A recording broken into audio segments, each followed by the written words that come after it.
ஆஹா, ஓஹோ, கடன் கடன் இதைத்தான் எல்லோரும் ரொம்ப நினைக்கிறது. எனக்கு கடன் இருக்கிறத அடைக்கணும், நான் எப்படியாவது இந்த கடன் அடைக்கணும் அப்படின்ட்டு நினச்சிக்கிட்டே இருந்து அதே தான் நினச்சிட்டு அதுவே செல்லுக்குள்ளே ஓடி ஓடி ஓடி நம்ம உடம்பெல்லாம் கடனாக தான் இருக்கும். அது வேண்டாம், அது வேண்டாம், விட்டுருங்க.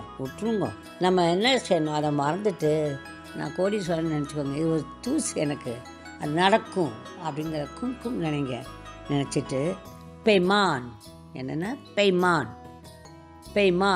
அப்படின்னு நீங்கள் அப்படி நினச்சிட்டப்ப அந்த எண்ணங்களே உங்களை விட்டு போயிடும். நினச்சா அது நடக்கும், அது முடியும். நீங்கள் அப்படியே சொல்லிகிட்டே இருக்கிறனால அது நடக்க போகிறது கிடையாது. அதனால் அந்த எண்ணங்களை ஒதுக்குறதுக்கு தான் இந்த பெய்மான்கிற வார்த்தை. இந்த பெய்மான் அப்படின்னு சொல்லிட்டிங்கன்னா அந்த எண்ணம் வராது. அப்படி வர அந்த கடனை பற்றி நினைக்க மாட்டீங்க. ரொம்ப நிம்மதியாக இருந்துட்டு அது தன்னால் அடப்படும். நீங்கள் நினைங்க, அது நடக்கும். ஓகே.